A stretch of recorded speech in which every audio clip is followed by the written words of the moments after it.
اعوذ باللہ السمیع العلیم من الشیطان الرجیم بسم اللہ الرحمن الرحیم قل هل يستوي الذين يعلمون والذين لا يعلمون انما يتذكر اولو الالباب۔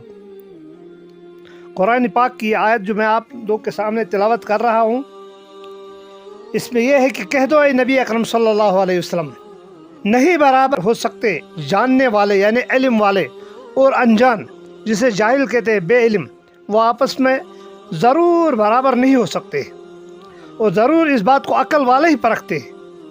اس کی وجہ یہ ہے کہ عقل اور علم میں نہایت واسطہ ہے۔ عقل علم کو پسند کرتی ہے اور بے عقلی جہالت کو دوست رکھتی ہے۔ پس اہل علم اور بے عمل لوگوں کے مرتبے کے فرق عقل والے سمجھ سکتے ہیں۔ جیسے نبی اکرم صلی اللہ علیہ وسلم نے فرمایا، قال النبی صلی اللہ علیہ وسلم فضل العالم علی العابد کا فضل علی ادناکم۔ عالم کا مرتبہ جاہل عابد کے مرتبے سے اتنا زیادہ ہے جیسے جناب نبی اکرم صلی اللہ علیہ وسلم کا مرتبہ کسی ادنا درجے کے شخص پر۔ غور کرو آپ کے مرتبے کیسا ٹھیک ہے۔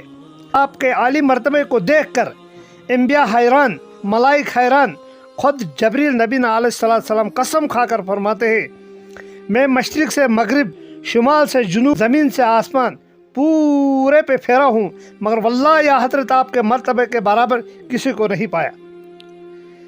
علم صفت پروردگار عالم کی ہے جو بادشاہ ہے سارے جہاں کا، اور عبادت صفت ہے بندے کی اور غلام کی۔ بس جو فرق بادشاہ اور غلام میں ہوتا ہے وہی فرق عالم اور عابد میں ہوتا ہے۔ لوگوں، دیندار عالم ہونا بادشاہ تھے اور عابد ہونا غلامی ہے۔ بس جس کو جو پسند آئے اسی کو اختیار کر لے۔ لوگوں نے اپنے محبوب کی تلاش میں قسم قسم کے رنگ ڈنگ میں، کوئی عالم علم دوست تھے، کوئی فقیر دوست تھے، لیکن شان سرداری ہر حال میں علماء کے پاس رہے گی۔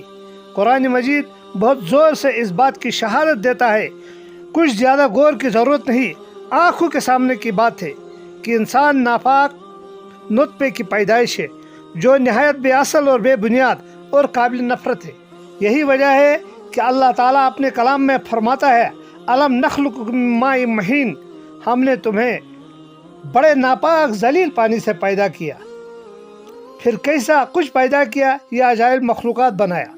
ہاں، اگلے زمانے میں انسان کی ابتدائی پیدائش مٹی سے ہوئی، یہ بھی قرآن مجید میں ہے، وَبَدَأَ الْخَلْقُ الْإِنسَانِ مِنَ الطِّينِ، شروعات انسان کی مٹی سے ہوئی، اور بیچارہ تو مٹی کا کیڑا ہے۔